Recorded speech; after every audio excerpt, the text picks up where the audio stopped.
Novels platform, please हमारे channel को subscribe करें और वीडियो को लाइक करें। जब शाम ढले, अज़ कलम जिया बासी एपिसोड 4।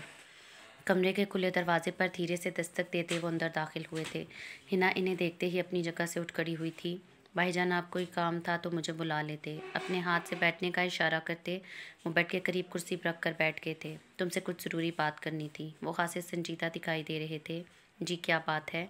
हुसैन चंगेज़ी का संजीदा अंदाज देखकर बहुत सी सोचें एक साथ इस पर हमला आवर हुई थी। आज सुबह से मैं नीलम खाला का इंतज़ार करता रहा पर वो ना आई। कल मेहमानों की वजह से भी मैं बात ना कर सका, पर अब मैंने फ़ैसला कर लिया है। कैसा फ़ैसला? वो चौंकी। मैं मज़ीद तुम्हें इस बेनाम रिश्ते में बंधे रहने नहीं दे सकता। अब तक अम्मा जान की वजह से खामोश था, पर अब नहीं। शहरियार से खुला लेकर हम तुम्हारा रिश्ता कहीं और तय कर देंगे। सारी ज़िंदगी इसके नाम पर बिठा कर नहीं रख सकते। बस ये शादी गुजर जाए, फिर बुलाते हैं नीलम खाला को। हिना, जो इस इंतज़ार में थी कि हुसैन चंगेज़ी अपनी बात मुकम्मल करें तो वो आली और इसके खतूत की बाबत बताए, अब सकते की हालत में बैठी बेतासुर नज़रों से इन्हें देख रही थी। तुम्हें कोई एतराज़ तो नहीं है ना? हिना की खामोशी को महसूस करते हुए हुसैन चंगेज़ी ने पूछा। नहीं, मुझे कोई एतराज़ नहीं। चंद लम्हे लगे थे इसने खुद को कहते सुना। अपनी ही आवाज़ उसे बड़ी बेगानी सी लगी थी। हुसैन चंगेज़ी इसके सर पर दस्ते शफ़क़त रखते उठकर कमरे से बाहर निकल गए, जबकि वो सुन होते दिमाग के साथ अब भी साकित बैठी थी। तुम्हारा रिश्ता आया है। चाय का कप मुंह के करीब ले जाते हुए इसका हाथ पल भर के लिए लर्जा था। इसने माथे पर बल लिए माँ को देखा। किसका रिश्ता? वो फरखंदाबाजी अपने बेटे के लिए तुम्हारे रिश्ते की बात कर रही थी।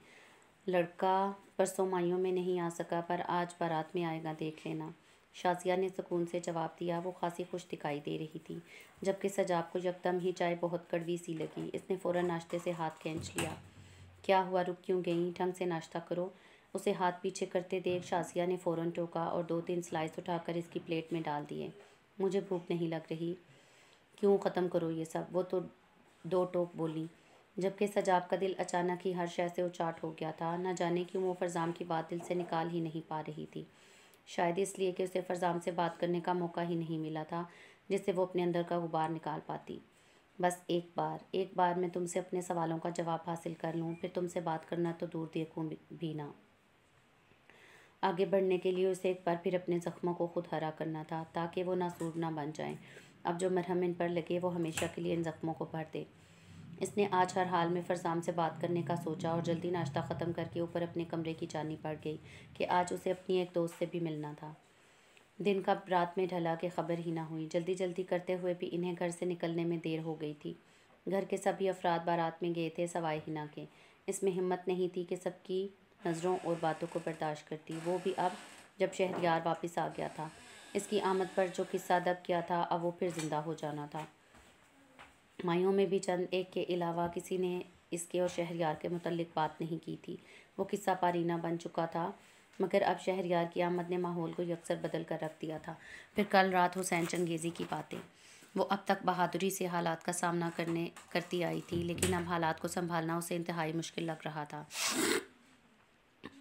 मैं नहीं जानती यार अब मेरे हक़ में क्या बेहतर है, लेकिन मैं ये ज़रूर जानती हूँ जो भी होगा मेरे हक़ में बेहतर होगा। दुआ में उठाए हाथ को चेहरे पर फेरते हुए ज़ेरे लब दोहराया। अंदाज़ खुद को बावर करवाने वाला था। जाए नमाज को एक तरफ रख कर वो कमरे से निकल कर लॉन में चली आई, जहाँ गीली नरम घास पैरों को तरावट बख्श रही थी। ठंडी हवा चेहरे से टकराती उसे सुकून का एहसास दिला रही थी। वो चलती हुई वहाँ लगे झूले पर जाकर बैठ गई। जब बाईं जानिब लगा गुलाब का पौधा इसकी तवज्जो अपनी तरफ खींच गया। उसे अचानक ही इस लम्हे आली का ख्याल आया था और दिल फिर बोझल हो गया। पता नहीं ये शख्स भी क्या चाहता है। स्याह बालों की लिट को कान के पीछे करते इसने सोचा कि तभी हॉर्न की आवाज़ के साथ बैरूनी दरवाज़ा खुला और सफ़ेद BMW अंदर दाखिल हुई। ये कौन है? हिना ने हैरान नज़रों से गाड़ी को देखा। दरवाजे पर मौजूद मोनस बाबा ने उसे अंदर कैसे आने दिया? वो भी ये सोच ही रही थी जब गाड़ी का दरवाज़ा खोलकर वो बाहर निकला। स्याह पैंट कोट में मर्दाना वजाहत का हामिल शख्स हाथ में सुर्ख गुलाब लिए इसकी तरफ ही आ रहा था। बिना पलकों को झपकाए वो बेयकीनी से उसे देखे गई। ये अगर हकीकत था तो नामुमकिनात में से था, और अगर ख्वाब था तो इंतहा का हसीन था। वो यूं ही उसे देखे गई। जाने कितना वक्त गुजरा जब सरगोशी के से अंदाज में इसका नाम अदा हुआ। शहरयार। कैसी हो? इनकी गंभीर आवाज़ इसकी समातों से टकराई थी। शहरयार की भारी आवाज़ का फसूं उसे अपनी लपेट में लेने लगा।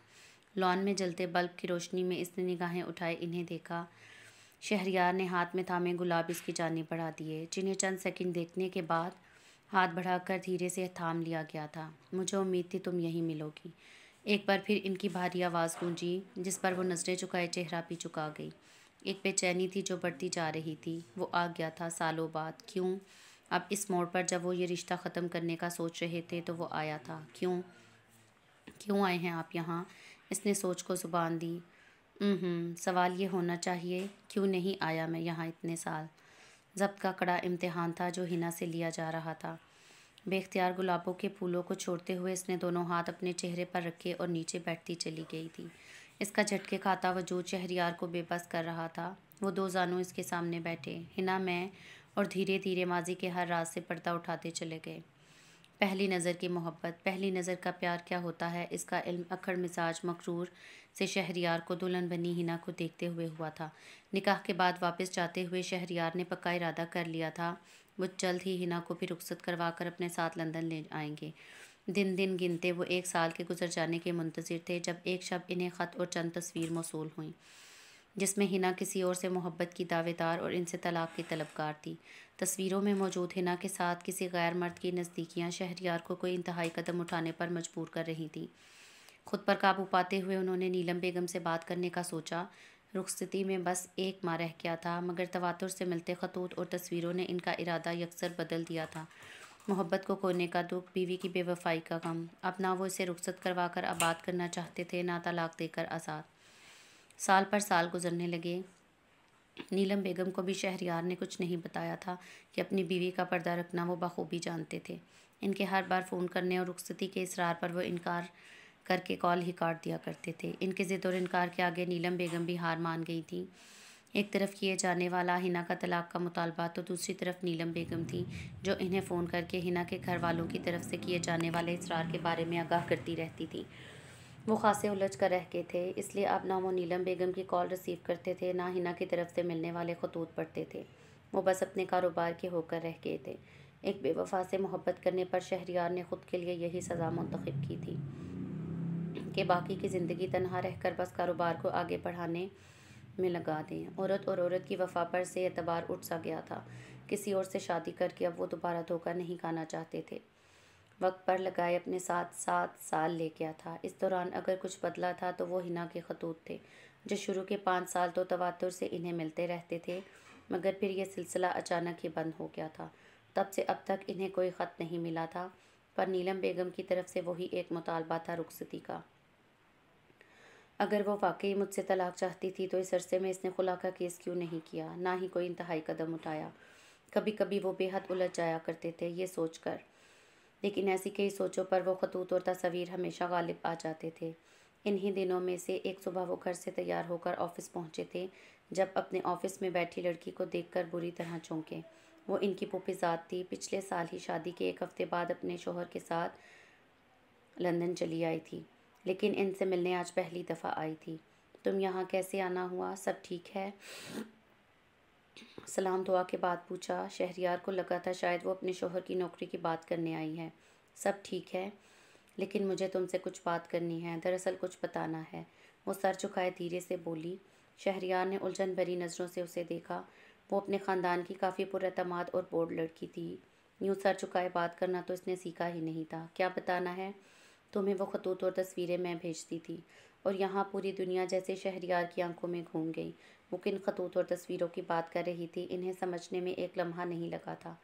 क्या बकवास कर रही हो? अपने गुस्से को जब्त करना आज इन्हें इंतहाई मुश्किल काम लगा था। सामने बैठी लड़की जो इतनी आसानी से तुम्हें वो खतूत और तस्वीरें मैं भेजती थी, और यहाँ पूरी दुनिया जैसे शहरयार की आंखों में घूम गई। वो किन खतूत और तस्वीरों की बात कर रही थी, इन्हें समझने में एक लम्हा नहीं लगा था। क्या बकवास कर रही हो? अपने गुस्से को जब्त करना आज इन्हें इंतहाई मुश्किल काम लगा था। सामने बैठी लड़की जो इतनी आसानी से कह गई थी वो शहरयार ने किस तकलीफ़ से सहा था, ये बस वही जानते थे। तुम्हें याद तो होगा, एक वक्त था जब मैं तुमसे शादी करना चाहती थी और तुमने इनकार कर दिया था, ये कहकर कि मुझ जैसी बोल्ड लड़कियां तुम्हें पसंद नहीं। वो हनूज सर झुकाए हुए थी। शहरयार ने लब खींचे। तुम्हारी इस बात ने मुझे इतनी तकलीफ़ पहुंचाई थी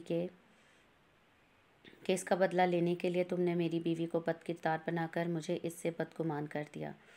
शहरयार ने तेज़ लहजे में तेज़ी से इसकी बात काटी। हाँ, मैं चाहती थी जिस तकलीफ़ से मैं गुजरी तुम भी गुजरो। धुतकारे जाने की तकलीफ़ क्या होती है तुम्हें भी तो इल्म हो। पर आज जब मैं दानिश अपने शौहर से मोहब्बत करने लगी हूँ तो। सदूस ने रुक कर गहरा सांस लिया। मकाफाते अमल की चटकी में पिस कर कहीं मैं उसे खो ना दूँ, ये डर मुझे चैन नहीं लगने देता। मुझे अपनी गलती का एहसास हो गया है, इसलिए आज मैं तुम से खुद माफ़ी मांगने आई हूँ। हो सके तो मुझे माफ़ कर देना। इसने कहने के साथ ही हाथ भी जोड़ लिए। शहरयार लब भैंचे उसे देख रहे थे। वो अब मज़ीद ना सदूस को सुन सकते थे, ना उसे अपने सामने बर्दाश्त कर सकते थे। लेकिन अपने सामने इसके जुड़े हाथ देखकर ना चाहते हुए भी वो इसे माफ़ करने पर मजबूर हो गए थे। इस दिन के बाद से इनका एक एक पल पछतावे की नज़र हो गया था। इतने साल वो नाहक हिना को सज़ा देते आए थे, कहीं गुस्से में आकर वो इसे तलाक दे देते तो ये सोच ही इन्हें तड़पा कर रख देती थी। शहरयार मंसूर में हिम्मत नहीं थी कि हिना का सामना कर सके, पर एक न एक दिन तो इन्हें सामने जाना ही था।